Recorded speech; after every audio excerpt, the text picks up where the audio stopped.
Welcome on in, golf fans. It's your boy Gsluke here with our DFS and betting preview for this week's RBC Heritage. Gonna get you ready for all of your exposure. But first off, a look at the golf course and how I'm modeling for this week. Some key stats and comp courses that I'm using to identify those top plays. And afterwards, we're gonna focus on my top pieces of exposure, including some of my core plays and value plays over there for DFS, as well as some of my outright betting exposure and a few guys that I have my eye on out there from the placement perspective as well. So by the end, you'll have an expert opinion on what to expect out there this week and a good idea of how to get your research process started. So without further ado, let's go ahead and hop on in. First off, look at my modeling and what I'm using to identify my top plays. Harbour is a much different test than what we had at Augusta National. It is a much tighter golf course off the tee, one that requires shot shaping in both directions, and also one where you can see some of the shorter players off the tee find a lot of success. So in terms of our approach profile, that is also going to be a little bit shorter than what we had at Augusta. A lot of shots from 175 and in. So whether it's this 50 to 125, as you'd expect at a 7,200 yard golf course, going to have some shots from there, but also these two proximity buckets on top of that are also going to be utilized a little bit more than usual. Number two key stat would be a bogey avoidance. It's not like this is an overly difficult track. It's just that when you go out there and you're getting to something like 15 to 20 under par, it's actually that bogey avoidance and keeping together clean scorecards that'll get you to that kind of score. You're going to have a lot of people making 5-6 birdies around, but not a lot that are making like 9-10 birdies around. So to go out there and get to that minus 20 score, oftentimes it's limiting your mistakes that gets you there. Off the tee, this is much more of an accuracy over a driving distance course. A lot of times you're getting driver taken out of your hand. The putting perspective, you can look at some form heading in. I'm also looking at some overseeded putting heading in as well. Green regulation percentage, you only have 3,700 square foot greens, extremely small compared to your PGA Tour average. So looking at guys that can strategically hit those kind of greens is also a skill that you want to look at. Some overseeded around the green stats, form there around the green. And then for our three comp courses, we've got the Sea Island courses over there at the RSM Classic, short courses with the same kind of profile off the tee, Valspar Championship, another track where you don't have to be a bomber to find success, a lot of those tree-lined fairways like you get here, and then also Colonial Country Club, which isn't as tight off the tee, but another one of those classical, traditional kind of designs where it's about that accuracy over that driving distance. So you add it all up, you can see that it's a pretty well-rounded stat profile. We've got all the four major categories in there, but it sides towards players that are a little bit more strategic about what they do than going out there and overpowering and bullying a golf course to death. Now that we have an idea of what I'm looking for players, let's go through some of my top pieces of exposure for this week. And unfortunately on Hard Rock Bet, they are scamming with the odds. And I'm guessing it's because it's the week after the Masters. They feel like they can go out there and tax the golf markets. There's no sort of odds that I'm willing to enter. In fact, there's only 2 outright bets I've entered at this point. But these players, these core and value plays, are going to be the guys that later in the week I'm keeping an eye on and hoping that I can find a better number. Now, on sites like Draftkings, FanDuel, you have much more fair numbers, both in the top 5, top 10 market, or even outright odds on these 6 players. So you might be able to consider adding some exposure there yourself if you have access to those sort of books. But down here in Florida, we're stuck with the Hard Rock Bet, and that monopoly isn't always so nice to us. But let's start it off up top with Colin Morikawa as our first core play. And what I love about Colin would be how he models for this golf course. And if you guys saw my course breakdown, which by the way, there will be a link to that down in the description of this video, he was number 1 in a lot of the different categories we were going through. And in fact, when we were looking at the bet the number model in particular, I did make some adjustments for it over here with my modeling for this week, but he was number 1 over there, tied and actually a little bit over Scotty Scheffler in a lot of the categories. And what we have, and the reason for that, is that he's a very accurate player off the tee, also really good from 175 yards and in, and on this type of agronomy is a much better putter than usual. In fact, gains over a third of a stroke per round over here on this overseed, which is close to a half a stroke better per round than what you have for that 24 round baseline. So a ball striking fit that makes perfect sense for him, right? A course where you don't have to be a Rory or Scotty to go out there and actually win, plays exactly into his kind of stat profile. So whether you look at the last 24 rounds, last 12 rounds out there for Morikawa, they're going to be great stats from tee to green. So 0.5 strokes off the tee, a little bit over a stroke per round over there with the approach play. Short game, never going to really be a specialty, but he hasn't been terrible in those 2 categories. You go to the last 12 measured rounds though, and he's even better there from the tee to green play. 0.7 0.75 strokes per round off the tee, over a stroke and a half per round over there on approach. And sure, the short game's still a little bit sketchy, but that's not why you're buying a Colin Morikawa. And the added benefit of this golf course in particular is that this type of grass has been where he's had some of those spike performances. So I'm not sure if I'm going to bet him outright. I believe he was 11-1 over there on Hard Rock, which, believe it or not, compared to some of the other books, wasn't the worst number in history. But if he, shifts out there to maybe the 12-1 out there closer to Thursday, maybe he's somebody that I add for my exposure there. But for now, it's just going to be a few other people that I'm taking for my outright bets now. But in my DFS lineups, Morikawa is going to be maybe my highest exposed play. I could see him being in over 35-40% of my lineups because he's got that course we're looking for. Also a very consistent top 5, top 10 finisher over here in this portion of the board. And it's not even like he has to win to pay off this $10,000 price tag. You could maybe squeeze him in as a second man in along with like a Scottie Scheffler, or even as your top spend up option, but with the winner a little bit further down the board. What I'll say about this golf course is that it does give a wide range of winners. It's not always favorites that come on top around a Harbour town. So I love Scottie around here. He is definitely going to be in my player pool as well. But even if Colin Morikawa doesn't win this event, even if Scottie doesn't win this event, they could still be in the optimal lineup over there in DFS. Next up, we got Justin Thomas here at $10,200. And this is a bounce back spot. I used him at the Masters. It did not go well whatsoever. In fact, he tanked a lot of really good looking builds. Him, Brooks Koepka were my main two guys up top that got me. But this is a golf course where it plays actually even better out there for Justin Thomas's game because it's a little bit less off the tee heavy. And last week it was the off the tee play that kind of held him back. And it's also the same sort of golf course where you have to be able to shape the golf ball. If you're going to get into trouble, if you're not going to have some of the best off the tee shots,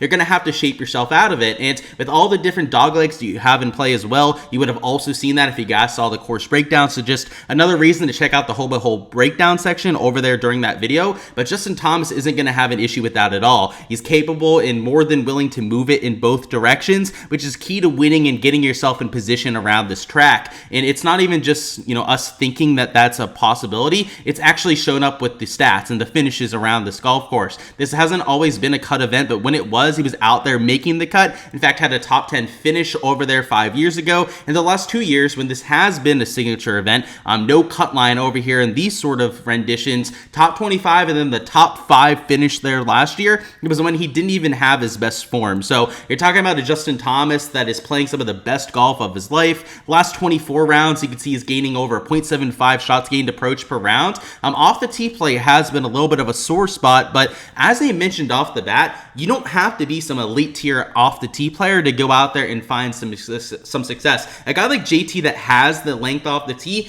can hit 3-woods, can hit those driving irons off the tee, especially the driving irons that go as far as what he hits them out here on tour, and keep himself in position and lean on that fairway and in game, which has been a huge positive over the last 24 rounds. And even if we zoom into the last 12 measured rounds, you can see it's the same kind of profile where he's losing about a half a stroke per round off the tee. So it's definitely going to have to clean that up. But the putter, believe it or not, has been the strongest part of his game over that 12 round sample size. So, JT can continue to putt like he has recently, continue to hit the irons at a solid rate as well, gaining about a half a stroke per round. I like his chances for a bounce back. Maybe it doesn't result in a win. That's why these outright bets at this point aren't the biggest pieces of exposure that I've ever gone out there with. But I think in DFS, he's a fantastic bounce back option. And because of the fact that he didn't have that nuclear week, could be a little bit lower owned than his peers. Like, for example, if JT is coming off a top 5 finish at the Masters, as opposed to Xander, who had gone out there and finished in like 40th, well, I could see Xander being sub 10% owned,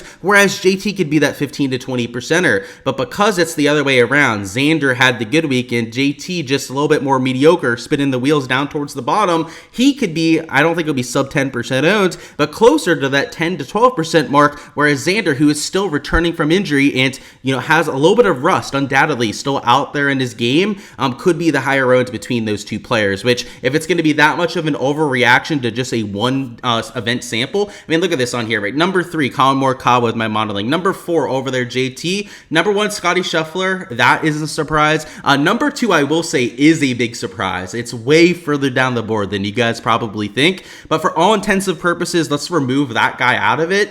Guys like Morikawa, JT for me are the second and third best options up there towards the top end of the board. And I think JT for sure is going to be a little bit lower on than he should be because of what happened at the Masters. Morikawa, maybe not so much. I still think Morikawa is going to get played. He is just that good of a course fit.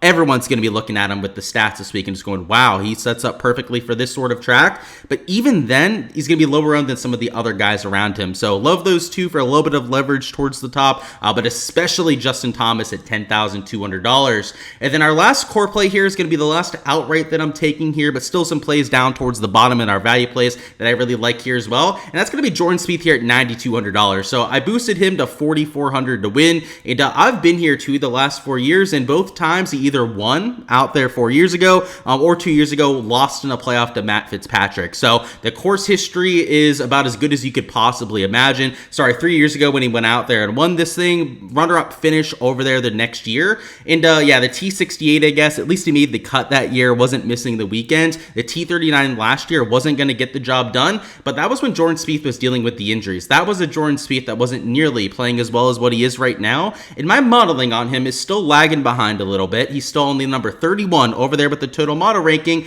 but that is all the long-term stuff. When you look at the last 24 round sample size, yeah, he's a below average player out there in this sort of field. If you take a look at that sample size just to show you what the stats are doing out there, you'll see that he's losing on approach. That's really the main issue that he's having. He's still gaining about a stroke per round, so it hasn't been the worst play over that kind of sample. But when you look over the last 12 rounds, though, it's really starting to round into form. He's gaining with that approach play, which is the huge difference form-wise between those two 12-round sample sizes, but also he's still gaining in the other three categories. He's getting back to the Jordan Spieth that we're used to. That's a 1.5, 2 shots gained per round sort of player, and he's had spike rounds with the putter. He's really driving the ball well, which was kind of the case last year, even with the injury concerns going on, but it was that iron play, which over the last 24 rounds, you can still see it over there, right? By the way, this includes the last 12 rounds, which are well into the positive, so you can see how bad the 12 rounds before that were with the irons when he was first getting back from injury,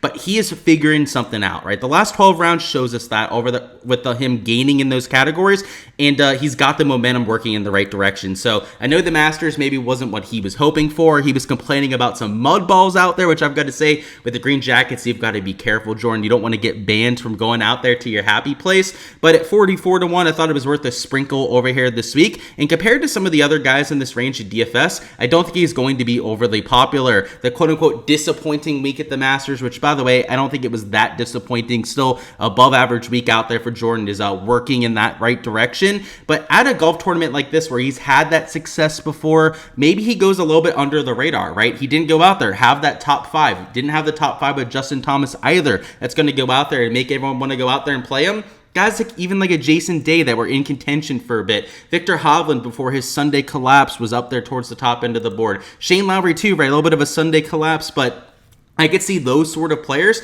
getting a little bit more love on a week like this than a Jordan Spieth, which I don't even think makes sense, right? Jordan played a lot better than some of those golfers. In fact, he placed better than a lot of the other ones. Yeah, I don't think he's going to get that same sort of love. And it's a golf course where he's had the better track record than just about anyone that you pair him up against. So I took him for that number. DFS, I think, will be about average ownership for this range. It's probably wishful thinking for me to think that he's going to be low owned or a little bit of a leverage play. But towards the top, our 9 and 10K players, like we just went through with our core plays, that's not really what we're looking for. These are conviction plays, guys that I'm looking to take in a third to maybe even 40% of my lineups and get some significant leverage out there to the rest of the field. So we'll have to see what the outright number would call in and whether I end up getting to that over there on Wednesday. But those are some of the plays that I'm getting well over the field on over there towards the top. Before we go into our value plays, some diamonds in the rough a little bit further down towards the bottom, which for some top 5, 10, and top 20 bets would be the main guys that I'm looking at for that. Make sure to check out my Patreon page to download all of these sheets. On the Patreon is where you can get access to all of my projections, my player pool, and all my modeling for everyone in the field, which in the case of this week, we've got a 72-player field, so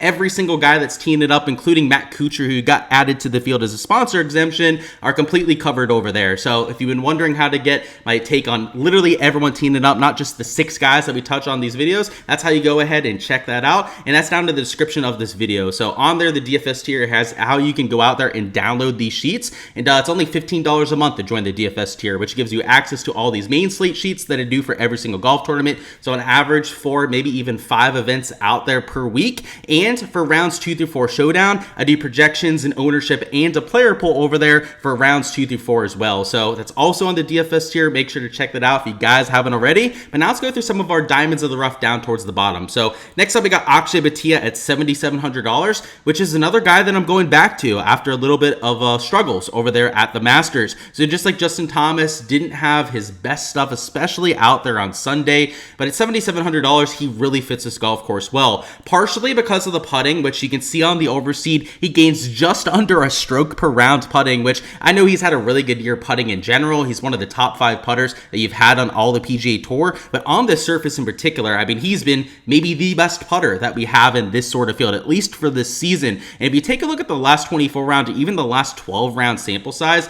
he's been playing a lot better than people will give him credit for. So over the last 24 round sample size, he's gaining across all 4 categories. The putter has been insane this year, so you can see that over there on the right. But over the last 12 round sample size, that's a lot of the same. He is slightly into the negative with the approach playing around the green, which is why he's going a little bit overlooked, why he's a little bit cheaper now at this point. But this is a golf course, and this is another reason why I like Justin Thomas this week, guys, where you have to be a shaper of the golf ball. And Akshay Bhatia, kind of like a Jordan Spieth, kind of like a Sahith Theegala can be as well, is an artist. He likes moving the ball. He never likes to go out there and hit a straight ball. And this is a golf course with the RBC Heritage where you never really want to hit a straight ball. All the fairways are going to dogleg in one direction or the other. And if you can move it in both directions like he can, like Justin Thomas can, that's why I think he's live to go out there and be an outright. Why he's a core play for me out there in my exposure. And that is a massive advantage. That's why guys like Akshay, I think, could be a really good off the tee fit here. He's also a relatively accurate driver of the golf ball too. And if you take a look at the overseeding stuff, you take a look at the iron play from 175 yards and in, he's also really good with those mid to short irons. He checks a lot of the different boxes that we're looking for. So again, maybe not what we wanted at the Masters, but I'm always willing to forgive and forget on players, especially when the golf course the next week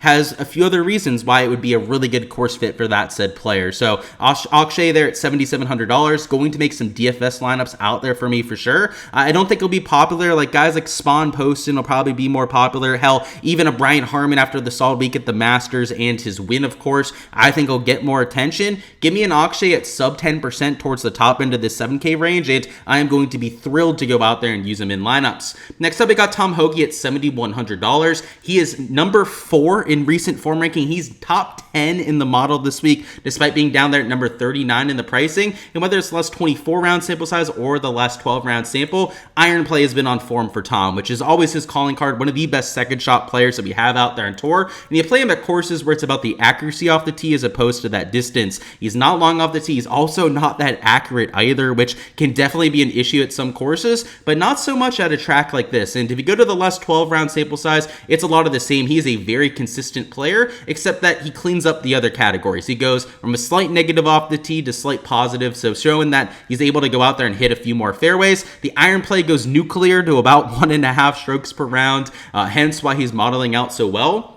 And then the putting is over a half a stroke gained per round. And on this surface, you can see he's a little bit better on the overseed than most surfaces out there on tour. Give me some Tom Hoge this week. And I'm not sure if he's going to win the event. Not sure he'd be like an outright bet for me at like 100-1. But that top 10 bet, even that top 5 bet on a Hoge at this sort of track is the kind of bet that I'd be eyeing up there. And in DFS circles, I think he'll get some play. But with guys like a Tony Finau at that same price tag, like you'd have to think that he's going to get played quite a bit. You have guys like Harris English with solid form, and Lucas Glover that might take away some attention.